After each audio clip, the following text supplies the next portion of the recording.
한 주간의 재계 수장들의 일거수일투족을 들여다보는 CEO 풍향계입니다.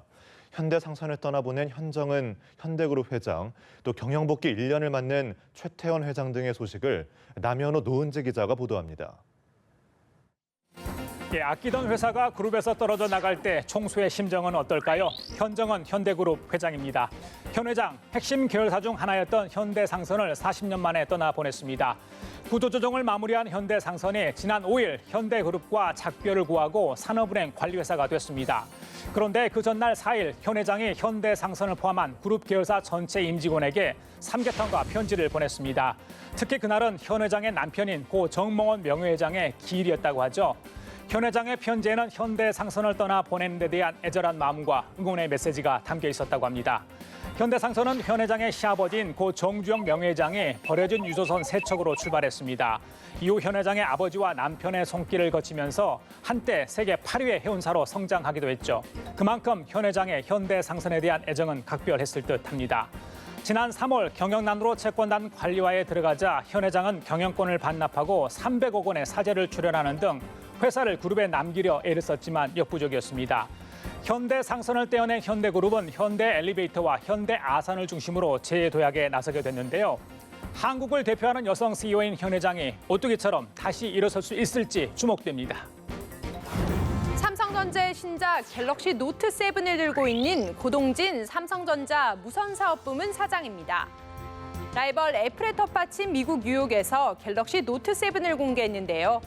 고 사장은 대하면 스마트폰 시장에서의 독보적 지위를 다시 한번 확인하게 될 것이라며 강한 자신감을 보였습니다. 삼성전자 무선사업부 개발실장으로 갤럭시 S6와 노트5 개발을 주도한 고 사장은 지난해 12월 무선사업부문 사장에 발탁됐는데요. 갤럭시 신화를 이끈 그에게 스마트폰 사업 수익성을 끌어올리라는 주문을 한 거겠죠. 갤럭시 노트 7이 성공한다면 갤럭시 S7에 이어 연타석 안타를 치는 셈인데요. 고 사장은 로드맵을 가지고 자신의 길을 가야 한다며 궁극적으로는 우리 제품이 의미 있는 혁신을 했는지가 중요하다고 말했습니다. 일단 갤럭시 노트 7에 대한 시장의 평가는 좋습니다. 애플과의 가을 대전에서 누가 승리할지, 또 고 사장이 삼성전자 무선사업 제2의 도약을 이끌지 관심이 모아집니다. SNS를 가장 잘 활용하는 CEO 중 한 명인 정용진 신세계그룹 부회장입니다. 정 부회장, 다음 달 개장 예정인 국내 최대 규모의 복합 쇼핑몰 스타필드 하남에 큰 기대를 걸고 있는 듯합니다.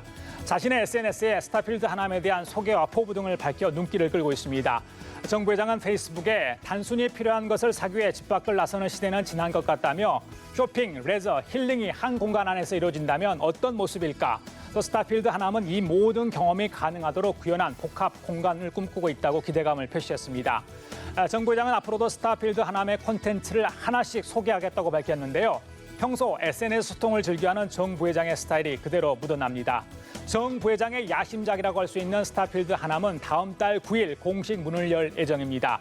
자, 그런가 하면 정 부회장, 최근 이마트 자체의 패션 브랜드인 데이즈 제품 착용샷을 올려 화제가 됐습니다. 남성복을 직접 입고 찍은 전신 사진을 인스타그램에 올린 건데요. 오너가 직접 입어서 보여줌으로써 믿고 살만한 제품이란 걸 홍보한 것으로 보입니다. 이번 광복절에도 특별 사면되는 그룹 총수가 있죠. 최태원 SK그룹 회장은 14일이면 특별 사면으로 경영에 복귀한 지 1년을 맞습니다. 최 회장 지난해 8월 사면 복권 후 현장 경영을 강화하고 있는데요. 현재 SK그룹이 전국에 신설하거나 증설하고 있는 공장은 총 13곳입니다. 경제가 어려울수록 기업이 더 과감히 투자를 해서 일자리를 만들고 경제 활성화에 기여해야 한다는 게 최 회장의 지론이라고 합니다. 최 회장은 지난 6월 변하지 않는 기업은 서든데스, 즉 갑작스러운 몰락을 맞게 될 수도 있다고 경고하기도 했죠. 지난달 말에는 SK하이닉스 임원 50명과 1:1 면담을 하고 최근에 경영 악화를 개선할 방법을 찾았다고 합니다. 그때도 모든 것을 바꿔야 한다고 강조했습니다. 최 회장, 지난 연말에 터진 혼외자 논란으로 힘든 시기를 겪었습니다. 부끄러운 가정사를 불식시키려는 듯 신산업 분야에 통큰 투자를 이어가고 있습니다. 이번에도 광복절 특사의 혜택을 입은 기업인이 있습니다. 하지만 국민들의 시선이 그리 곱지 않다는 것 알아야 할 듯합니다. 네, 유전무죄, 무전유죄라는 이야기를 듣지 않으려면 일자리 창출과 경제 활성화라는 숙제를 해내는 데 전념해야겠습니다. 이번 주 CEO 풍향계는 여기까지입니다.